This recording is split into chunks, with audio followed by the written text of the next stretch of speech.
Today we're joined by Dr. JJ Purcell. JJ is an author, naturopath, and psilocybin facilitator. She specializes in botanical medicine and has authored many books on herbs, natural health, and psilocybin therapy. And today we're going to be talking specifically about JJ's book, Psilocybin Therapy: Understanding How to Use Nature's Psychedelic for Mental Health. JJ, thank you so much for joining me. Oh my God, it has been one hell of a journey, and I'm so grateful that we finally made it because either of us could have pulled the pin and said this is just in the too hard basket, but we've just been kind of like trying to find the right time, and here it is. And it was There just it is. the full moon yesterday, and I was like, oh yeah, this is just like perfect. So thank you so much for being here. Hooray! Oh, thank you for having me. I've been looking forward to this conversation so much. I think that's what drove it forward. I was like, I want to have this conversation. We have to make this work. So I'm Same. so happy to be Yeah, here. thank you so much. It's going to be really insightful and such an important conversation to have. Something that I haven't talked to anyone about on the podcast before. And I really love like bringing stuff up into like conversation because there are so many powerful things available to us, Hmm. and we're often like people just don't know about them, right? And that's the reason that you wrote this book and why you're doing this work. um, so before we kind of get stuck into what it's all about, can you give us a brief history of JJ? Oh, sure, sure, sure.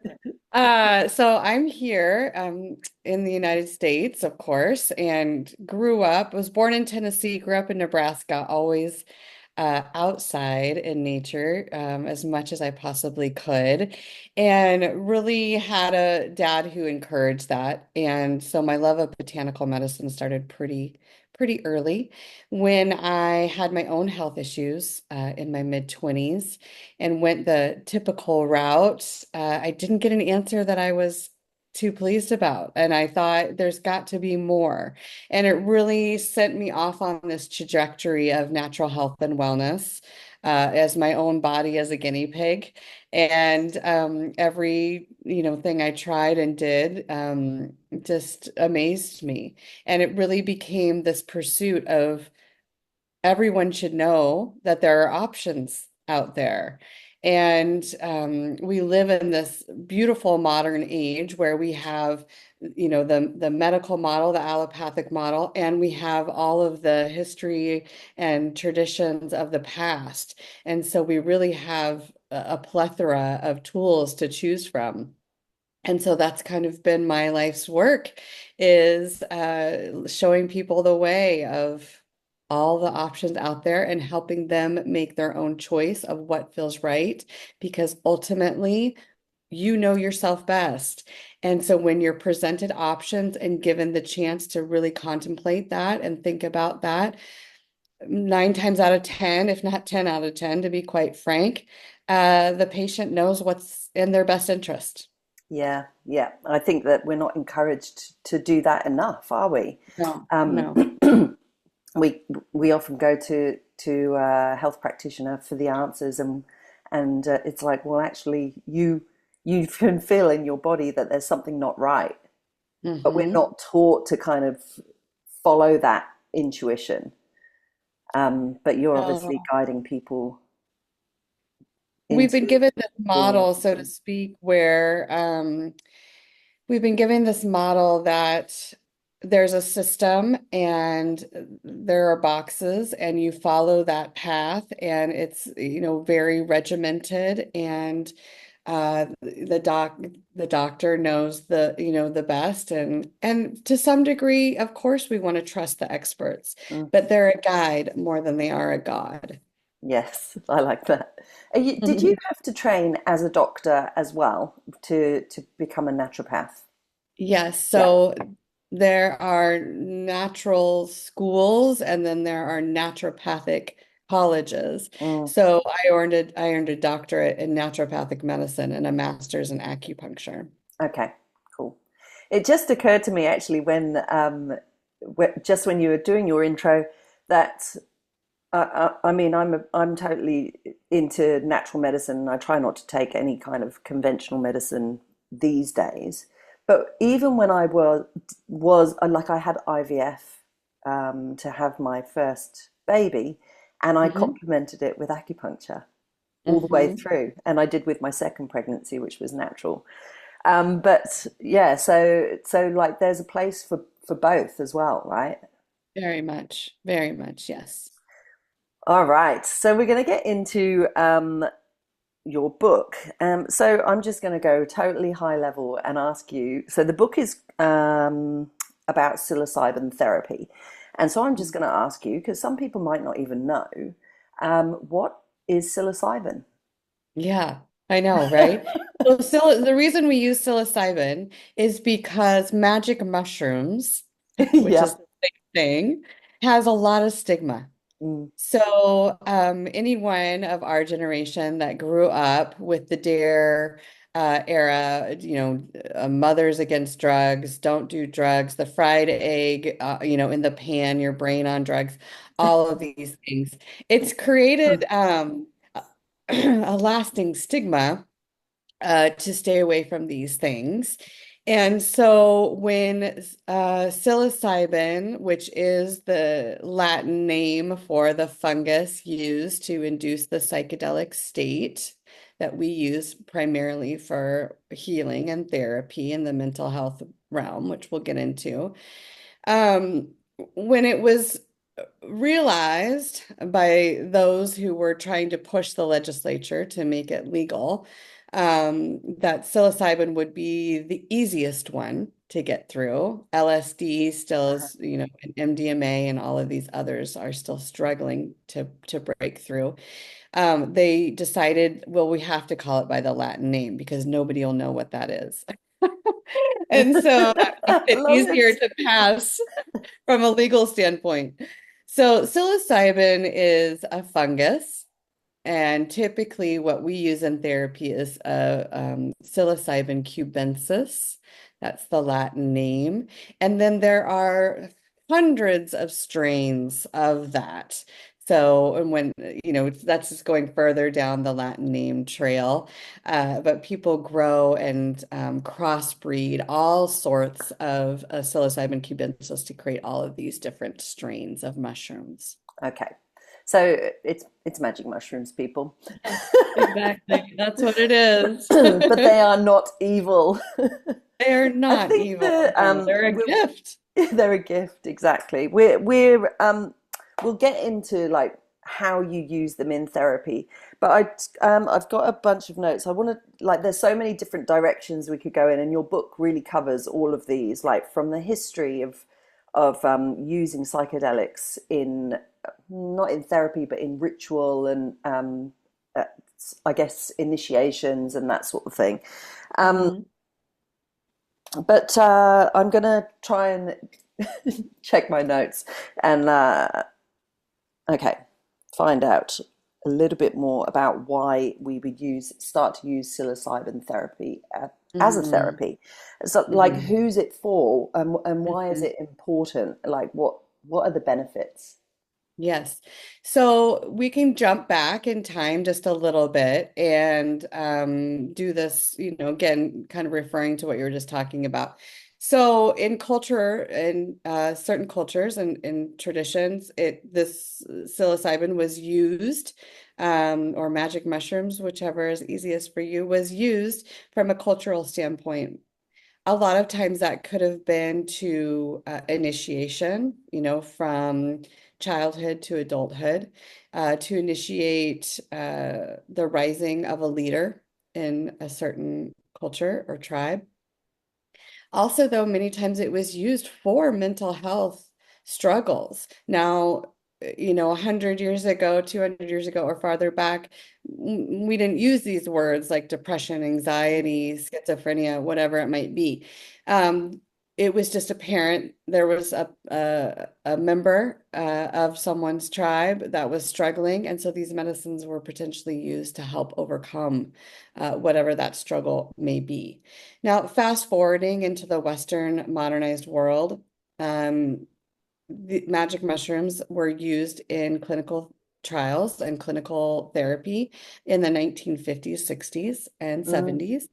And traditionally, they were used for many different reasons, various mental health concerns. They were used to drive a whole generation of youth into mind expansion, to not be limited by previous ways of indoctrination in a society, but to think for yourself, which of course caused major disruption, particularly here in the United States. But continuing on that further, using it for specifically treatment-resistant depression, anxiety, suicidal ideation, addiction, terminal illness, coming to terms with one's diagnoses, or better understanding the death process for oneself, or Mm. releasing the fears that might be accompanied with the death process of what it means. Um, these are all reasons to bring to the table. Some people are simply wanting more personal development, and they can utilize the psilocybin for a better understanding of a particular problem in their life or a trauma in their life that they're feeling is really holding them back. The great thing about psilocybin therapy is, so when we're around 12, if you need me to stop me at any No, time, no, no, otherwise keep I'm going. just gonna keep going. So when we're around 12 or 13, around that beautiful time of puberty, coming into play, we also are formalizing neuronal pathways in our brain. So the way we think and feel about things becomes a little more concrete for Mm. us.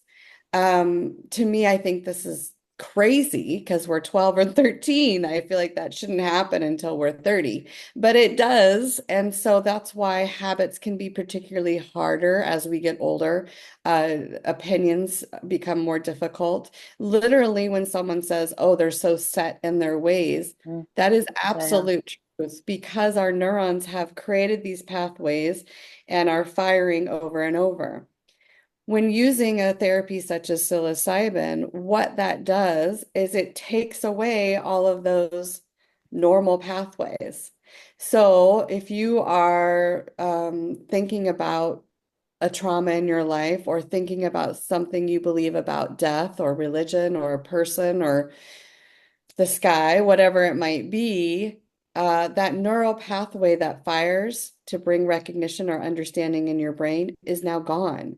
And so instead of having that very specific thought, you're now able to see the whole horizon of potential thoughts, which gives us Mm. the opportunity to look at something very differently, or at least consider it very, very differently.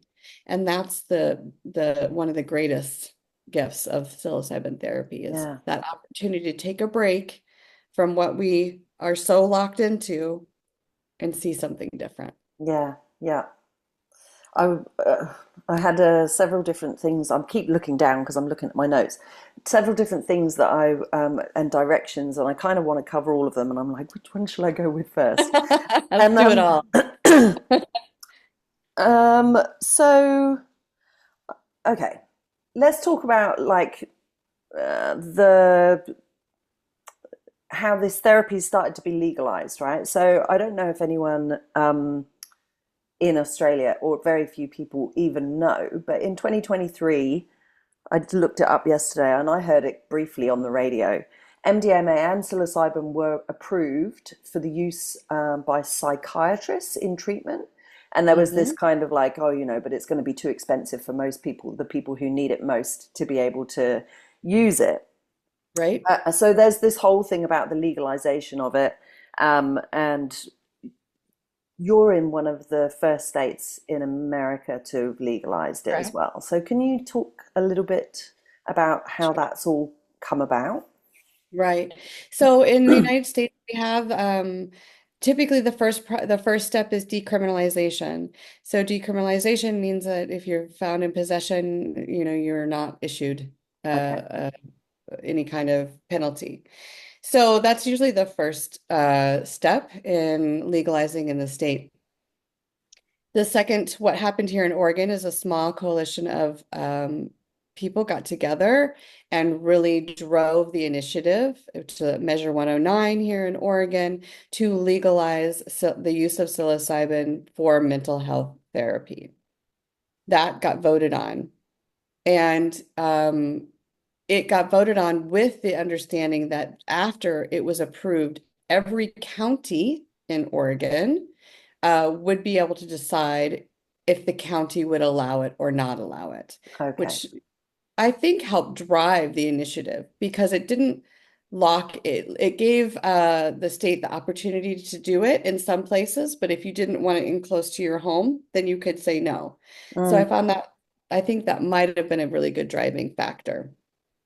So after it was approved overall, then became a 2-year period of, okay, now it's legal. Now we have to figure out all the rules and regulations mm, of how we're going to do this. So a board was formed with the Oregon Health Authority, and that became this uh, 2-year process of figuring out what are the rules and regulations for facilitators, the people actually, holding space and therapy for the clients. What are the rules and regulations for the service centers? So here in Oregon, you do have to work out of a licensed service center uh-huh. in order to dispense and have therapy. And then third, what are the rules and regulations for the growers of the actual mushroom themselves? So that was a arduous process with a lot of public feedback and commenting available. And then after that point, the first facilitators were licensed, and we've just completed our first year and updated new rules and regulations, which I see that continuing to happen for many years to come. Mm, It's a very challenging and liberating and exciting, exhilarating to be the first state. But it's also much like the Wild Wild West, where you realize you put one thing in place and then it's not going to work for something else, and yeah. you need to tweak and adjust and do all of these things. So the benefit was now Colorado has passed Okay. licensure. And so the folks that are part of the initial team here in Oregon are now working with Colorado and saying this worked, this didn't work. And they're getting to skip all of the pitfalls that Oregon fell into. Yeah, wow. Yeah, I mean, sometimes you kind of have to get the ball rolling, don't you? And then kind of go, oh shit, that doesn't actually work, and this Right. does. And um, Exactly. are there challenges with like, so for here, for example, there's I mean, it sounds quite different because obviously the approval is for the use by psychiatrists in Australia, and you've Right. got people that can train as you have as a psilocybin therapist, and I'd love to talk about that. Hmm. Um, but the challenges of like it being a government initiative, like what comes up when the, I don't know what direction I'm kind of going in. I don't know what language to use, but like where they start to make rules and regulations about it, or even start to produce synthetics of the Right. same product So or here in the material United gain. States, uh, so we are state approved. We are Yeah. not federally Ah, approved. okay. Yeah. So the FDA I mean it is still considered I guess a federal offense. Ah, okay. But it is state approved, and FDA is not Okay. bothered by what we're Yeah, doing. sure. And my guess is because they're working very hard to figure out how they can get involved and get their hand in the pot of it all. So part of the rule and regulation process was working through all of that. So one of the key questions was, are we going to use synthetic or are Mm, we going to use organic substance? And here in Oregon, we did go to organic substance. We didn't want to do anything synthetic because we felt it just isolates too many important constituents Uh-huh. that are necessary. And so every state will be able to make those choices for themselves until our larger government gets involved. I see it a lot though, like herbalism. So, you know, I had an herb shop uh, for many years. And my second year in business, the FDA decided to regulate herbal products. Uh, So we had a 726-page document, land in our mailboxes that we were all of a sudden supposed to comply. And it drove many people out of business because the financial impact of that was ridiculous. But what that does then, it creates, much of much of our country, a few isolated few control the bounty. So it's hard to say what will mm, happen in the future, but I do see it's a little ways off for sure. I think as more and more states get on board, then we'll see what happens. yeah, yeah. Okay, I might come back to that. Mhm. So, can you tell us about how you personally, like obviously you're a herbalist. I love how you say I know, I it. know. Us Americans is Oh always. no, it's beautiful. Like celebrate our differences, right? Including pronunciation of words. Um, how did you get into this particular treatment? Like you, Mhm. Yeah. So as a teenager, I did experiment in psychedelics. And, as a teenager experimenting with psychedelics, it's often a very social experiment. You're with friends, you're at a party, someone's house, so on and so forth. What I found with psilocybin was every time I took psilocybin, I wanted to be alone. And okay. it got to this place where my friends would get so mad at me because I would find the coziest couch and blanket and just cocoon myself into this lovely place. And what it did for me as a teenager was it reminded me that I am somebody. Teenage times are so tumultuous. Mm, We're trying to figure it out. We've got, at least in the 80s, you were expected to have it all figured out by the time you graduated high school. It's a lot of pressure to know what the hell you're doing. Um, and then there's all the drama and everything that comes along with all of that.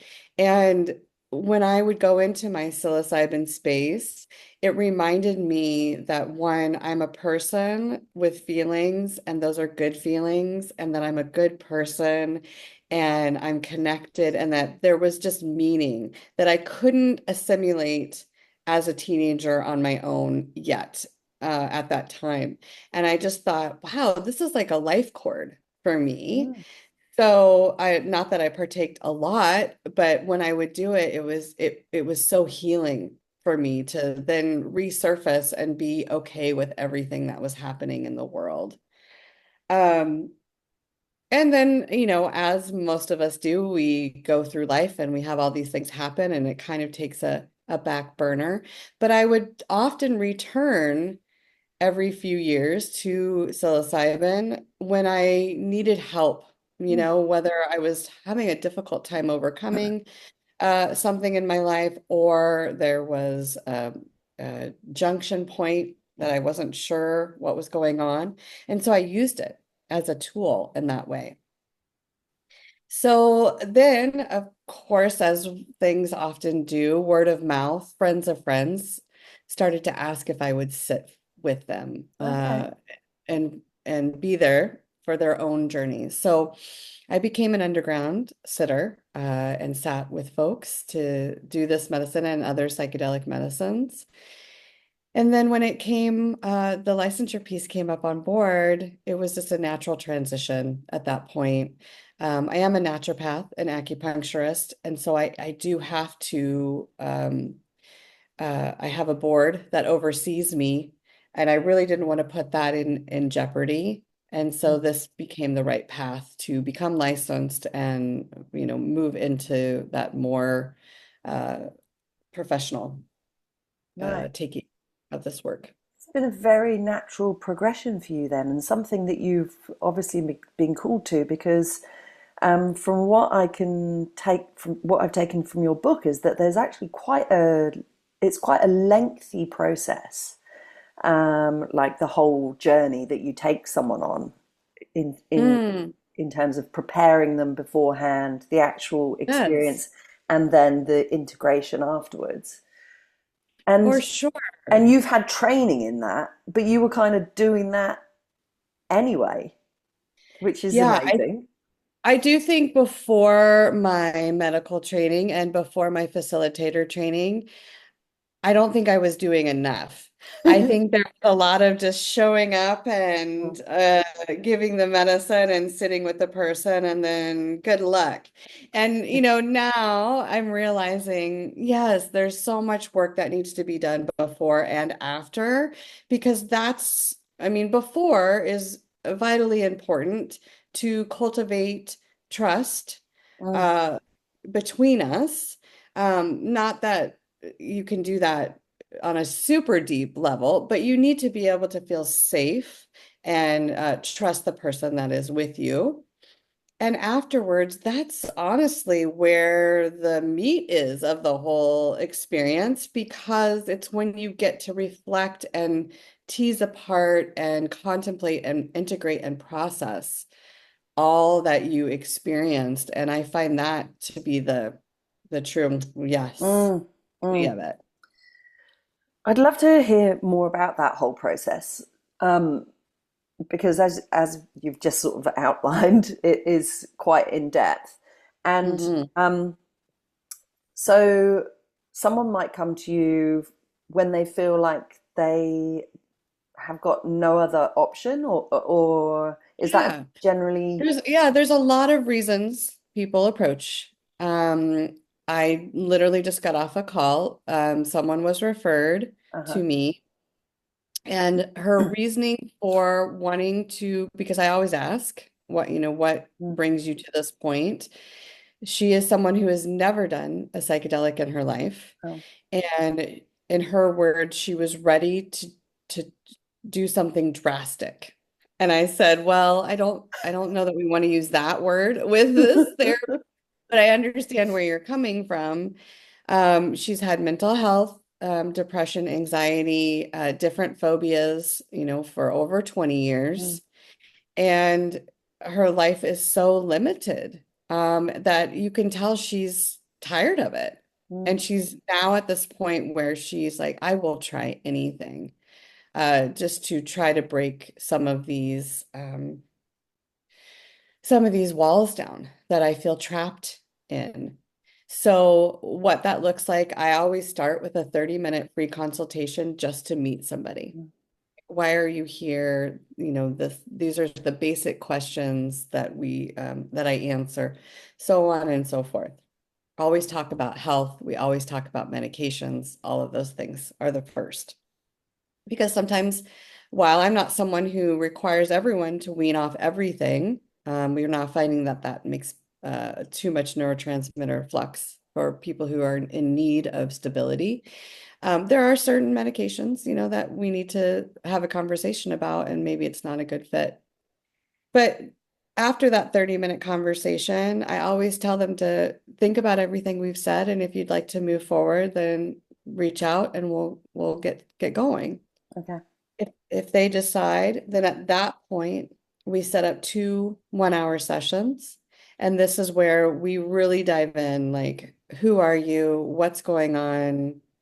What are your intentions? What are your deeper questions? What are your fears about this experience? I outline how the whole day will flow, from a, just detail standpoint, not what they're going to Mm, experience. We talk about how they'll come out at the end, what we'll do to close up, how we'll get them safely home, who's going to be their person that will stay with them overnight. all of that gets wrapped up. Then after a session, we have the session. After the session, we meet the very next day. I think that's always very important, just to touch base. I share notes with them about anything that they asked me to write down. They decompress, whatever they want to share. Then after that point, a requirement for me is that they have an integration therapist. And an integration therapist for me, requirement wise, is someone who has experience with psychedelics personally. Mhm. Uh, the terrain is um, it's important to understand your clients. It's just like, someone who experiences racism most likely needs or wants to go to a therapist that understands that firsthand, Sure. or someone, in the queer community. You can better understand those clients with personal experience, and psychedelics is no different. It's just a valuable skill to help your client through to know what that is like. So then we'll meet, the three of us will meet. I'll be there just for 5 or 10 minutes to make sure the bridge has been formed, and then I remove myself. But I do require my clients to commit to a minimum of 3 integration therapy sessions after the session. And then they can continue on with that therapist or their own therapist, or they can stop at that point. Okay. So it's a lot. There's a lot to commit to. Yeah, because I reckon that a lot of people would probably go, I reckon that sounds like a good thing to do.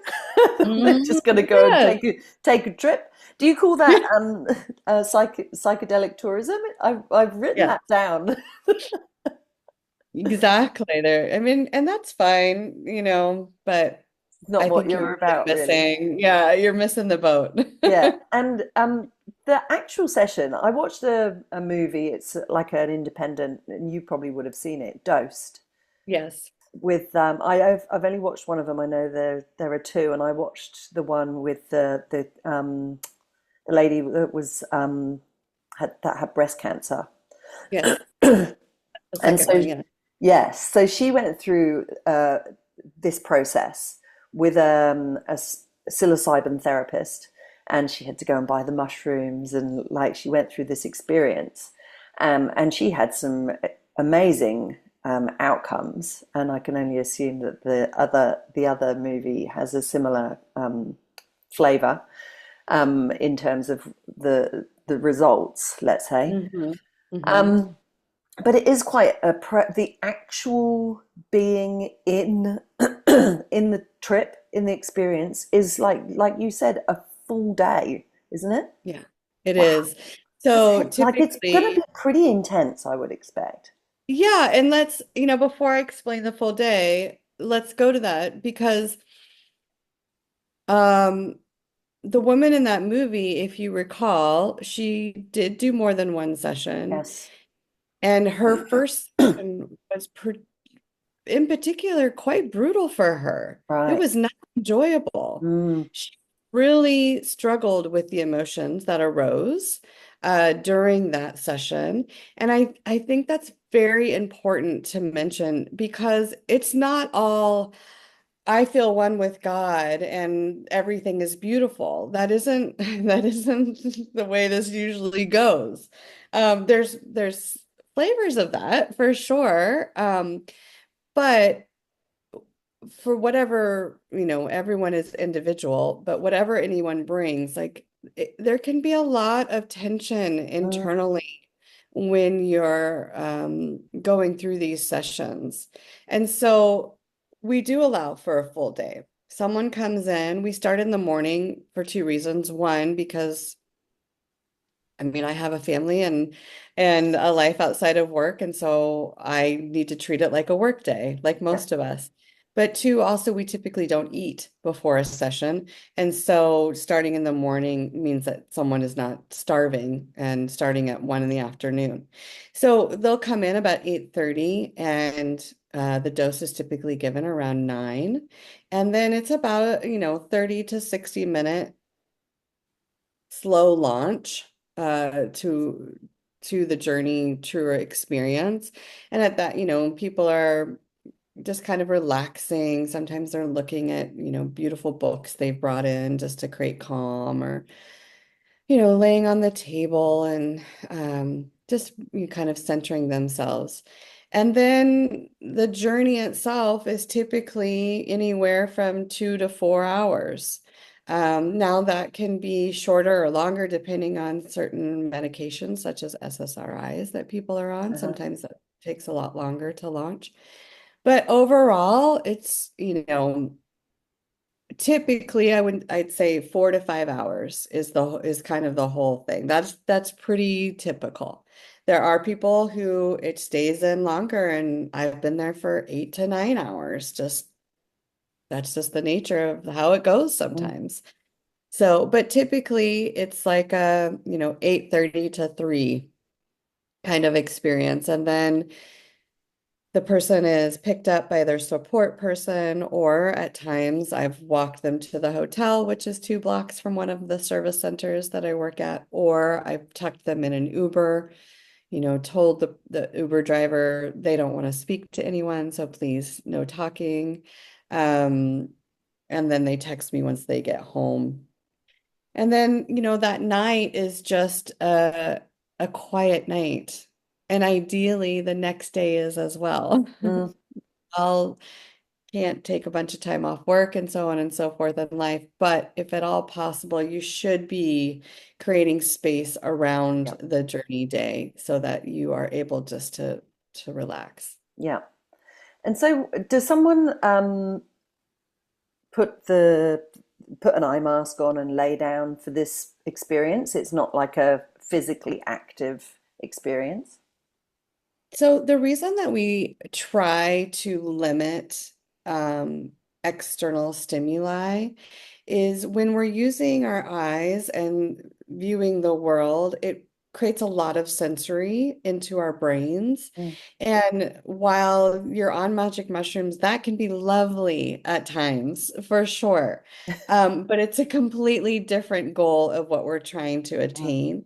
So the reason we do the eye shades and we do headphones or we pipe music into the room is that we're trying to assist you in having an interpersonal sure. journey. Yeah. And so when you take out the visual stimuli, you're looking on the inside, and your brain is very active. And whatever your brain is deciding to bring forth is your journey. And so that is typically, yeah, I've had whole 5 hour sessions where I've just sat there and the person's laid in the couch and hasn't moved. And it's quite boring for me, but it is what it is. You're just holding space, and there's other times where there's been, emotional release or physical release, vomiting or Okay. diarrhea or whatever it may be. It can be screaming, it can be uncontrollable crying. I've had people go through the birth process. I mean, it can be all sorts of things. But sometimes it is someone just laying on the couch and going in their journey, and then they come out 5 hours later and I help them home, and that's it.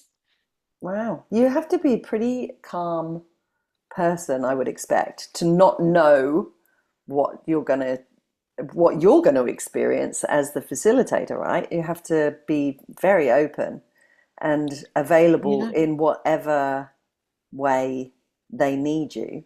Do they generally tell you what they need? Like if someone does have a an emotional release, do they say, what they need from you, or do you offer it? Like how does that all work? So that's part of the conversations we have before the Uh, session. yeah. We talk about touch. Um, in Oregon, we can touch head, shoulders, feet, lower leg, Okay. back. Mm, Um, and so we talk about all of that beforehand. Some people like touch, some people don't like mm, touch. But the thing is once it's decided on, we cannot change it once the person has taken the okay. mushrooms. So if someone's like, I hate touch, and then all of a sudden they're in their journey and they're like, oh my gosh, please hold my hand, I cannot do that Oh, wow. because that would be breaking consent.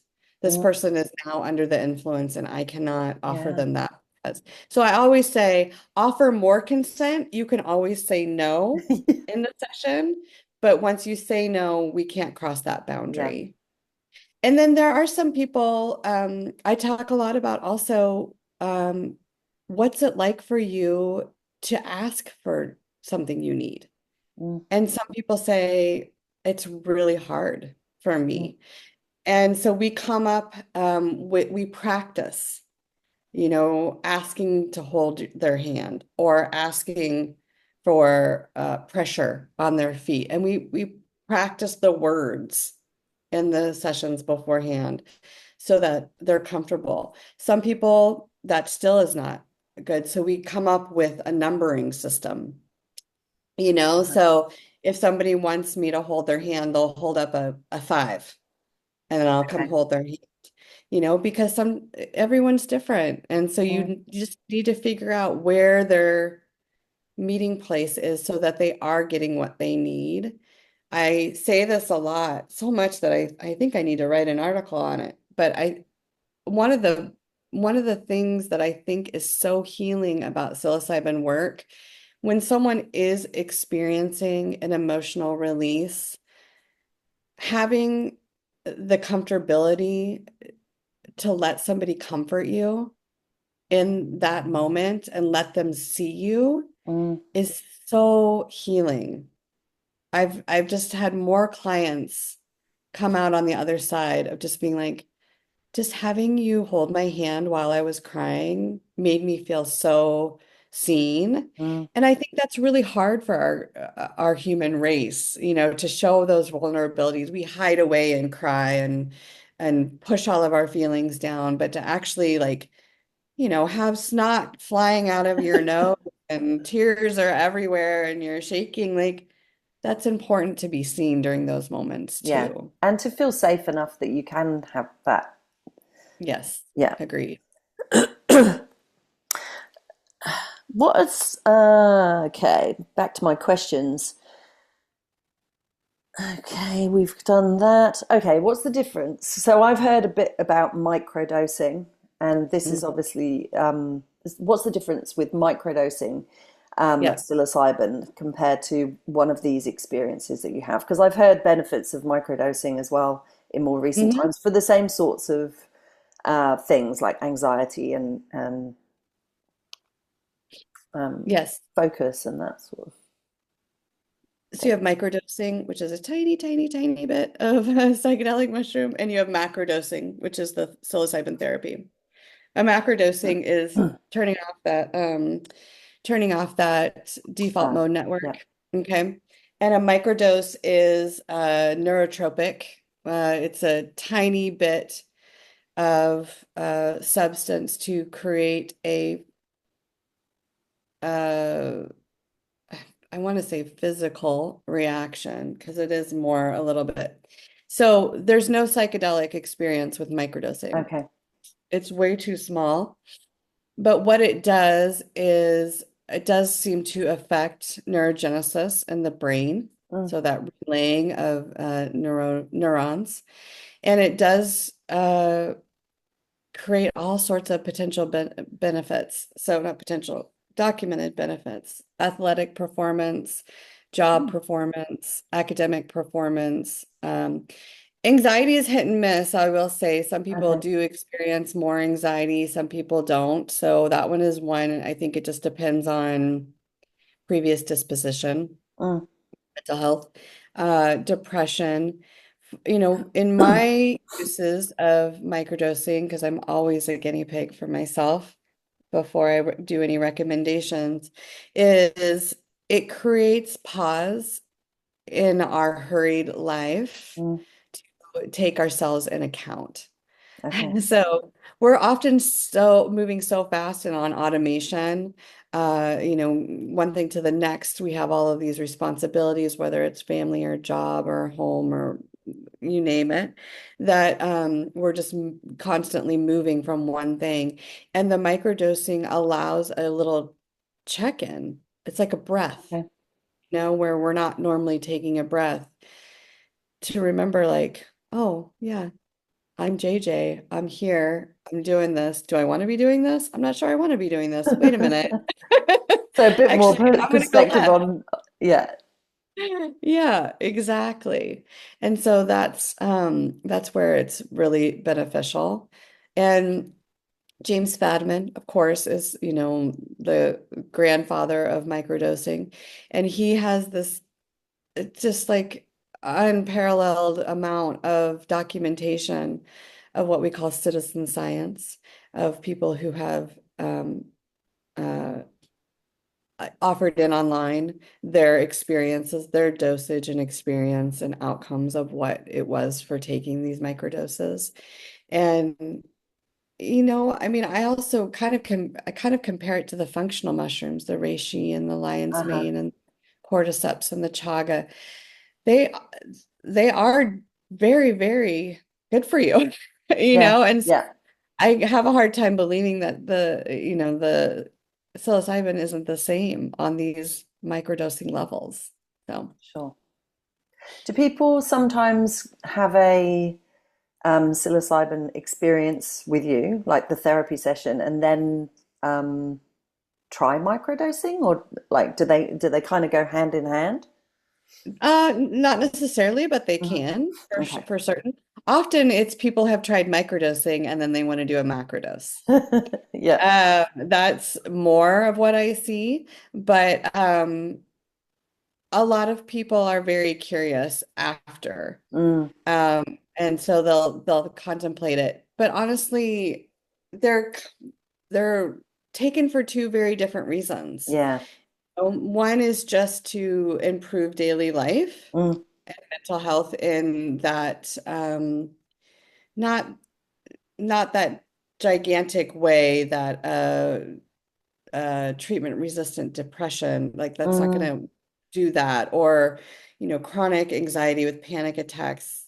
Microdosing isn't for that. Microdosing is for, I would say, more of the type of person that has underlying melancholy and depression that isn't dominating their life, mm, or stress, or habitual self-sabotage, or more of those uh things that we do to ourselves that are not healthy, yeah.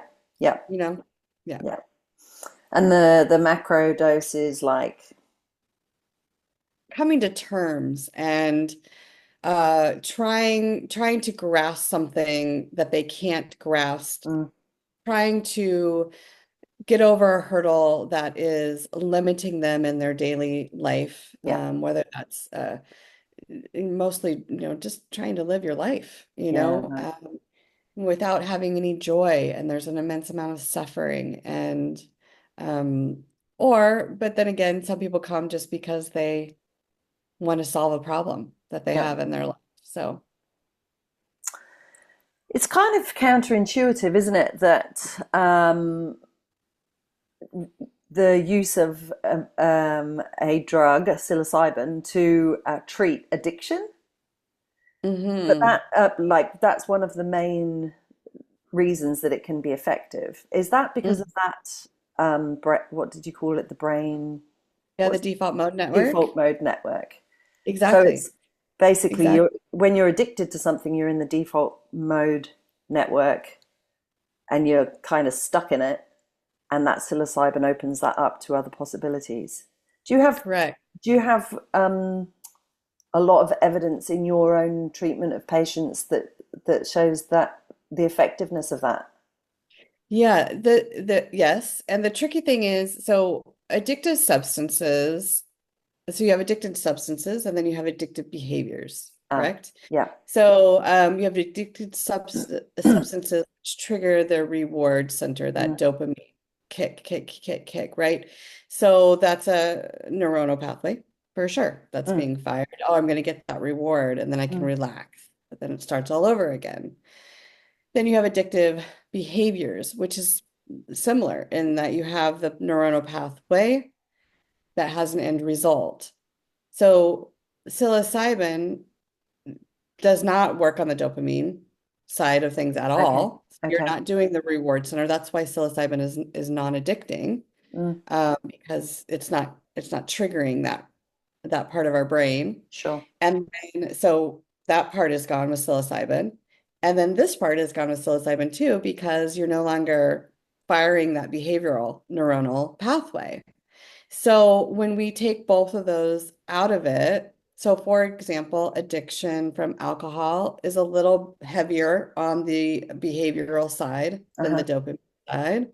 So when you take that out of it, it gives you a, a lens of, wait a minute, why am I doing this behavior? And then it starts to Okay. focus on Yeah. Yeah. and that when you understand why you're doing a behavior, it doesn't mean that that behavior is instantly gone. But what it does do is it begins to lay the foundation for you to have more better understanding and perhaps strength to overcome that behavior. Yeah. Okay, cool. Okay. Your own experience, like you've talked about your teen experience and that you sometimes have um, used psilocybin when you've been at like a crossroads or something like that. As part of your, I'm just being nosy now, as part Yeah. of your own training, do you have to experience it? Do you have to have another facilitator that takes you through a journey? You do now. Mm. For a long time, you didn't. Okay.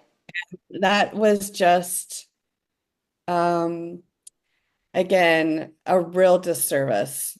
Uh, I don't believe that anybody should be facilitating psychedelics without a Knowing lot what of it's like. experience. Honestly, I Okay. even think just one is not enough. But I do think you need a moderate level of experience.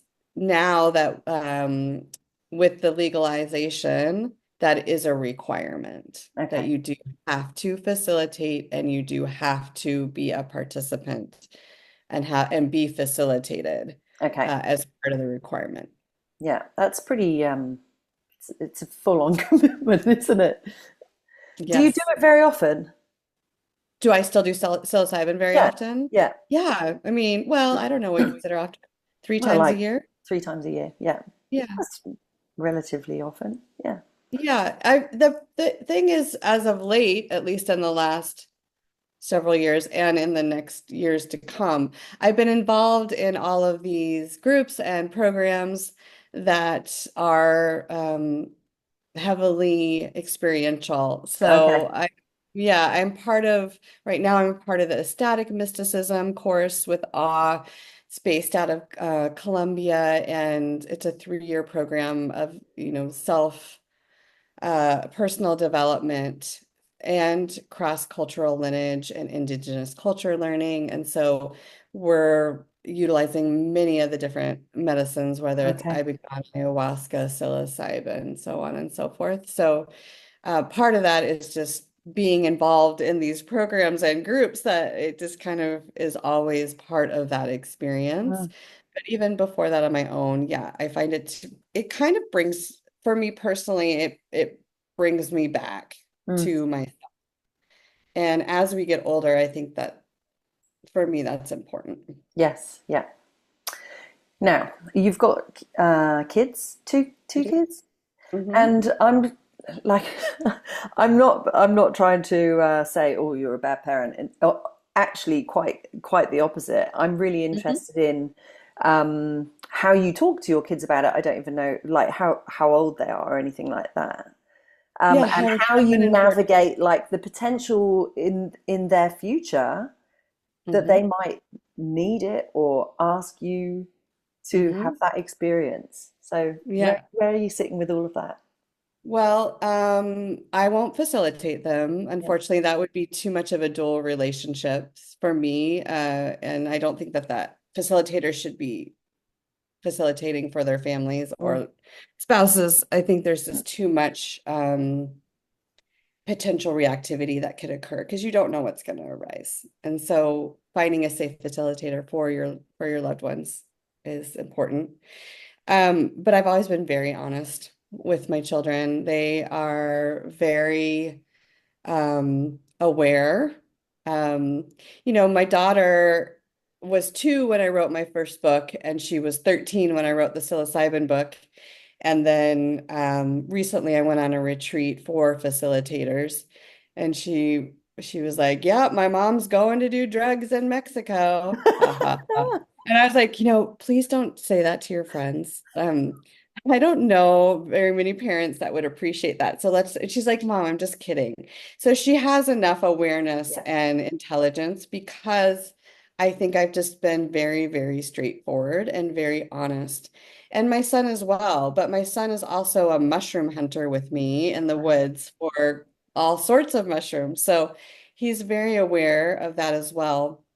But one of my personal interest is actually psilocybin therapy for teenagers, Okay. and I would love to cultivate a clinical trial specifically for this population to support the rampant anxiety, depression, and mental health crises that this population is facing. So, yeah, I think it's good for them to know, and I think it normalizes it. Mm. They see me and they see my profession and they see how I treat it, which is very professionally. Yeah. I'm not Yeah. aiming to be a shaman and running around with I mean, we do smudge here, but I'm not claiming to be anything and turn one of our spare bedrooms into this thing. It's a very professional outlook and Yeah. presentation, and Yeah. it creates a respect. And I guess so much of that like potential for like my mum's going on a retreat to do drugs, that's Yeah. there's that all that underlying messaging that us adults experienced when we were going through our childhoods, and that Yeah. whole perception of things being bad for you, which unfortunately for many of us sent us down the well, if it's bad for you, I'm going to go and try it in secret. Right. Exactly. Exactly. You'd rather your kids, and I have a 10 and an 8, so they're a bit younger, but you'd rather have open conversations where they understand the implications, but also if they do decide to use them, that they use them safely in the right Hmm. kind of environment and not like out at someone's rave like I did. Exactly. Yes. It's like my niece when she was Oh, 13. I was like, just promise me if you want to do anything, you'll call me first. I was like, just just call me, and she at that point she was like, what do you mean drugs? And I was like, you'll find out soon enough. yeah. Yeah, I do. I think the more you normalize it, the less it is appealing, Mm, honestly. yeah, yeah, definitely. I think it's a really important yeah, we're getting close to the end of our hour, and so I sort of just want to wrap up with a couple of things. But I do think that the work you're doing is obviously really important. This is a method that's been proven to help support people that aren't the conventional therapies aren't fixing. And I know Right. no one needs to be fixed, but yeah, it just starts to give people a deeper understanding of who they are and connection to a bigger picture. Yes. Um, There's no reason not to have another tool to try if no, someone is suffering. and I would encourage anyone from in Australia, especially if they are in a situation where they're already in a psychiatric setting, to ask if it's available, this Hmm. treatment's available, or if they can get a referral for it, because this is going to have a massive impact, positive impact. Definitely. Okay, this is a big question to finish with, but Oh I boy. reckon you'll be down with it. Um, so I've written it down. There's a big collective process going on around healing trauma at the moment. And do you Hmm. think that the psychedelics and the use of psychedelics and that kind of the more awareness around them and more people using them is part of an evolutionary process for humanity. I do. That's just a big one to finish on.